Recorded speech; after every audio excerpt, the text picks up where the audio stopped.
اہل سنت کے کتنے دلائل ہیں؟ قرآن ہے، سنت ہے، اجماع ہے، قیاس شرعی ہے۔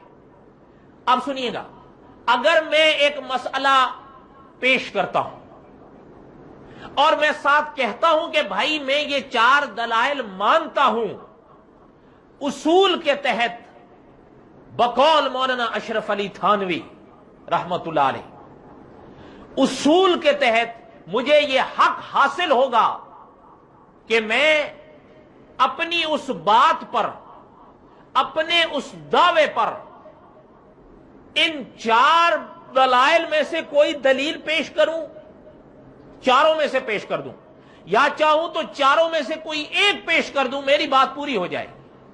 کیوں؟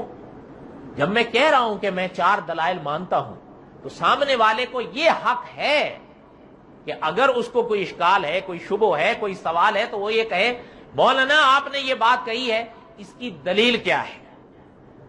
تو میں اصول کے تحت اس کو کہوں کہ میں 4 دلائل مانتا ہوں، قرآن، سنت، اجماع اور قیاس۔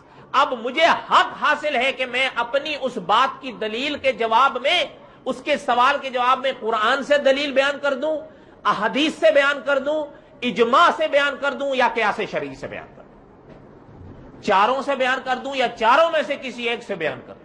یہ حق ہوگا مجھے، اس لیے کہ میں کہہ رہا ہوں کہ میں 4 مانتا ہوں، اور سائل کو میری یہ بات سننی چاہیے۔ اگر اسے اطمینان نہیں ہوتا وہ ایک اگلی بات ہے، لیکن ہاں اگلی بات سنیں، اس کو یہ حق ہے کہ وہ مجھ سے پوچھے آپ نے یہ کیوں کہا یا آپ نے یہ کیوں کیا، اس کو یہ حق ہے۔ اور میں جب کہوں گا کہ میرے 4 دلائل ہیں تو میں ان چاروں سے دلیل دے دوں، چاروں میں سے کسی ایک سے دلیل دے دوں، اس کا مطالبہ پورا ہے۔ ہاں اگر میں کہوں کہ میں 4 دلائل مانتا ہوں لیکن قرآن، سنت، اجماع اور قیاس، کہوں میں مانتا 4 ہوں لیکن دلیل میں تورات سے دوں، یہ میں اصول کے تحت کروں گا یا اصول کے مخالف کروں گا؟ بات سمجھ رہے ہیں یا نہیں؟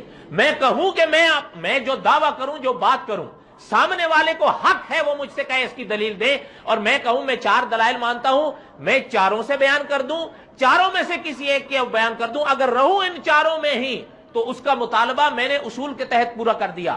ہاں اس کا مطالبہ اصول کے تحت میں تب توڑوں گا کہ میں دعویٰ تو یہ کروں کہ میں 4 دلائل مانتا ہوں لیکن اپنے قول یا فعل پر دلیل کے طور پر انجیل پیش کروں، پھر اس کو حق ہے کہ وہ کہے کہ کیا کہہ رہے ہو میاں، تم تو کہہ رہے ہو 4 مانتے ہو، ان 4 میں سے 2 تورات انجیل سے کیوں دلیل دے رہے ہو؟ یہ ٹھیک ہے اس کی بات سمجھ میں آ رہی ہے یا نہیں آ رہی ہے؟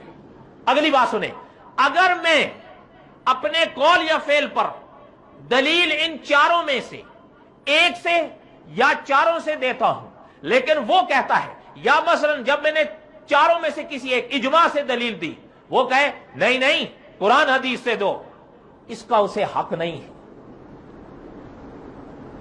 اس کا اسے حق نہیں ہے۔ کب تک؟ جب تک میں یہ نہ کہوں کہ میں صرف 2 دلیلیں مانتا ہوں، قرآن اور حدیث۔ جب میں کہہ رہا ہوں کہ میں 4 مانتا ہوں، مجھے یہ اصول کے تحت حق ہوگا کہ میں ان 4 میں سے کسی سے بھی اپنی دلیل پیش کروں۔ نہیں سمجھ آ رہی بات؟ یہ تقاریر بڑی بھاری ہیں، یہ تو طلباء کے لیے ہیں۔ جس نے مجھ سے گزارش بھی کی تھی، میں نے اس کو پہلے ہی کہا تھا ان کو سمجھائے گا کون؟ ہم لاحق